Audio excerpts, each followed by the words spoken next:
Bonjour à tous, j'espère que vous allez bien. On se retrouve pour une nouvelle vidéo, une review sur l'épisode Félix. Déçu, heureux ou dégoûté, je vais vous dire ce que je ressens de cet épisode tout en l'analysant et en décryptant les passages les plus importants.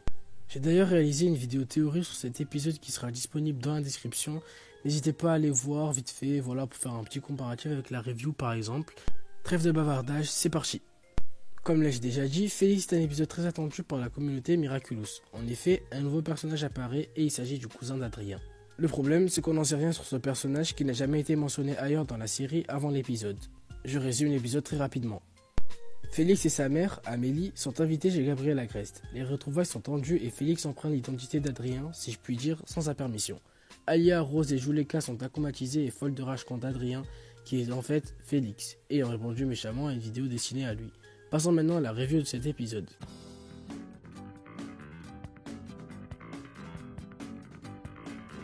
Félix est sans doute un personnage qui aura un développement dans la suite de la série, dans la saison 4 probablement. Il est très intéressant à suivre et fait penser à énormément de personnes à une alliance avec Lila.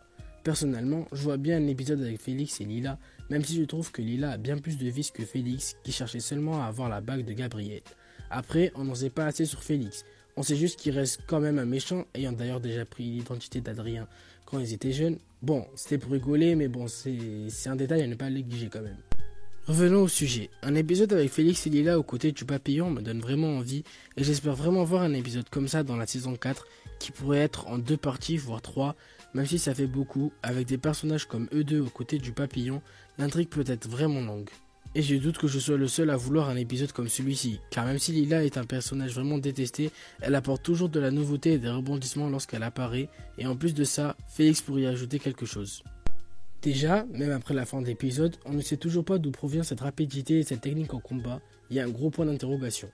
On voit même lors de la fin de l'épisode qu'il y a une espèce de vision des choses, tout comme les Jigbug, qui lui permet de pouvoir utiliser le bon objet au bon moment selon la situation, et franchement, cette scène m'a vraiment marqué dans l'épisode.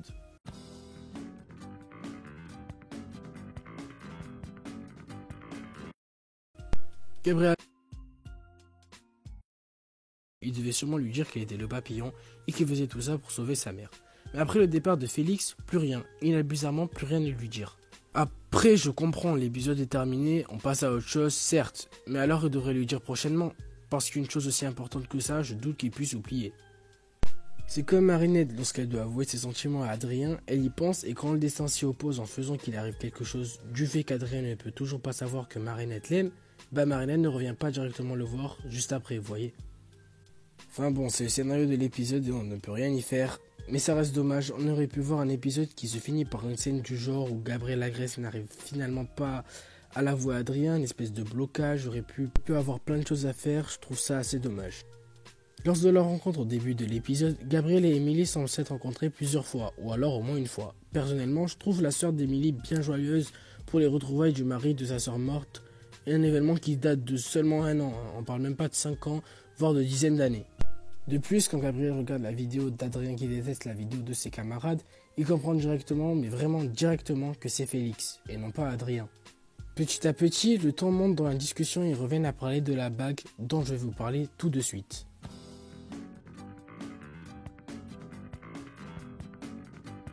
La bague, la fameuse bague, celle de Gabriel Agreste. Amélie, qui je rappelle est la tante d'Adrien, dit à son fils à la fin de l'épisode qu'elle voulait seulement cette bague pour son fils Félix et que finalement, ce qu'elle disait à Gabriel au début de l'épisode en mode ouais parce que c'est important pour notre famille, etc. C'est en partie faux, elle voulait la donner à son fils.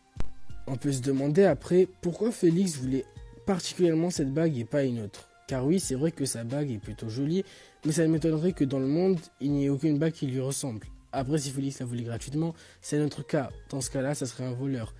Après, ça reste comme un voleur, il a quand même volé la bague. En termes physiques, ça a l'air d'une simple bague grise, toute classique. Mais peut-être que cette bague pourrait avoir une autre utilité qu'être le symbole de la famille. Car au vu du caractère de Félix, ça m'étonnerait qu'une simple bague puisse lui intéresser. Elle pourrait même représenter quelque chose d'autre, voire même un pouvoir. Qui dit pouvoir avec Emily, dit Miraculous Dupin. Et si Félix et Amélie étaient au courant de l'histoire de Miraculous et celui Dupin, dont possédait Emily. Bon, là je pars un peu trop loin. Mais pour moi, cette bague a bien plus de choses à cacher et n'est pas une simple bague de fiançailles. Et elle sera d'ailleurs volée par Félix à la fin de l'épisode, chose qui mettra Gabriel sur les nerfs. Bref, le sujet est intéressant autour de cette bague et à continuer dans une prochaine théorie. Bon, que dire de cet épisode? J'ai plusieurs avis sur celui-ci. Tout d'abord, en termes de scénario, je le trouve vraiment super bien réalisé. On est, pour la première fois, vachement intéressé à la vie d'Adrien, si on peut dire ça comme ça. On en sait plus sur sa famille, sur la relation entre la famille d'Emily, alors que d'habitude, dans Miraculous, l'épisode est beaucoup plus penché du point de vue de Marinette et rarement celui d'Adrien, même s'il arrive parfois qu'Adrien soit mis sur le devant de la scène. Après, je sais que Marinette est le personnage principal, mais voir Adrien de plus près, ça fait pas de mal. Deuxièmement, je trouve que les émotions et les caractères des personnages sont bien respectés, comparé à l'épisode Chat-Blanc qui est totalement bâclé au niveau des émotions des personnages. Adrien reste bel et bien naïf et innocent. Par exemple, au moment où Pat lui avertit que Félix n'est pas si gentil que ça, Adrien ne le croit pas. On retrouve bien notre Adrien qui, après une bonne 70aine d'épisodes, ne s'aperçoit pas que Marinette l'aime. Bref.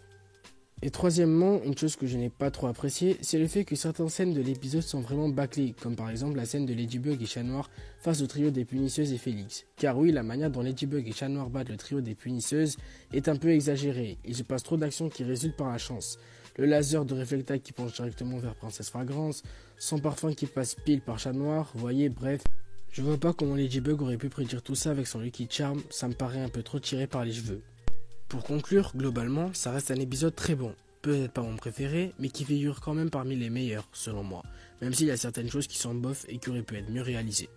La puissance du trio des punisseuses est bien trop faible. Elle devait être normalement beaucoup plus puissante que ça. Imaginez, 3 super vilains qui ont affronté Ladybug et Chat Noir, n'étaient pas les super vilains les plus durs à battre, ensemble, c'est-à-dire le pouvoir de 3 super vilains face à seulement eux deux. Je pensais que le trio des punisseuses allait faire de sérieux dégâts quand même, mais non. À part attaquer Félix en le touchant 0 fois et en essayant de battre Ladybug et Chat Noir en ne commettant aucun dégât, elles n'ont rien fait de particulier quoi.